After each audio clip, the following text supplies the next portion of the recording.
The sweat-soaked mat smelled of effort and old dreams when a scarred, tired man stepped barefoot onto the edge of a world he thought no longer belonged to him, unaware that this single moment would tear open his past, test his limits, and quietly change the lives of everyone watching.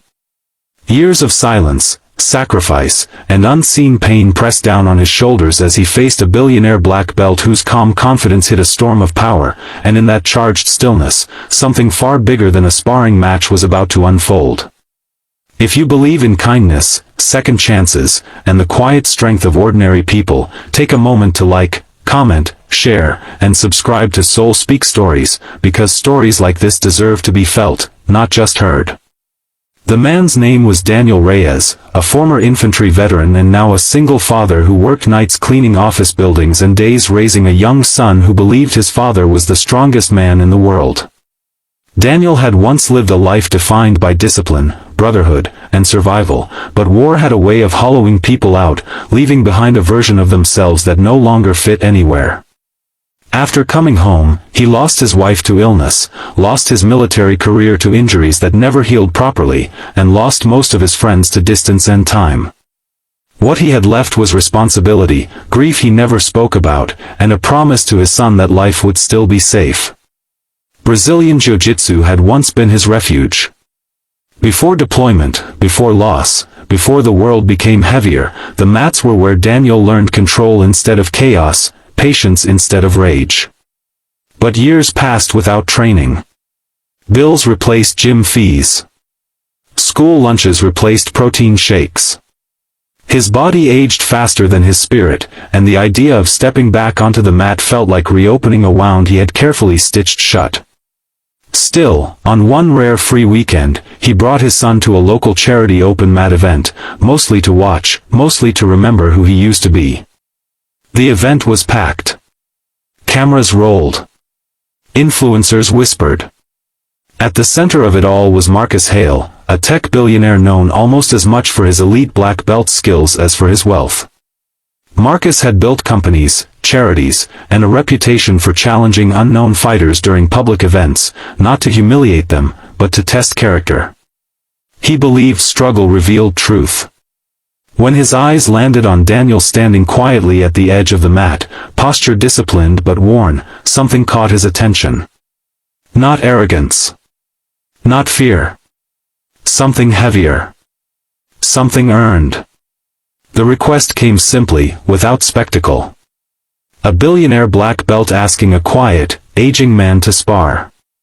The room shifted.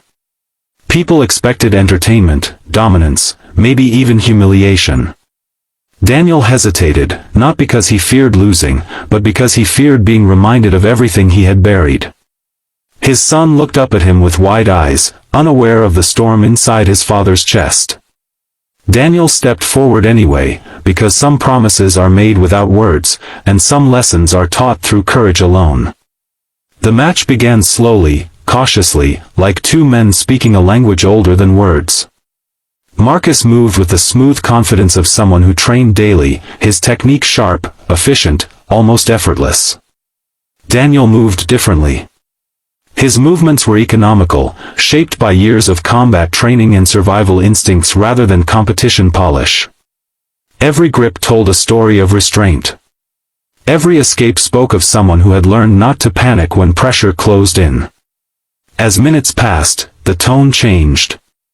Marcus felt it first. The resistance was real. The counters were intelligent.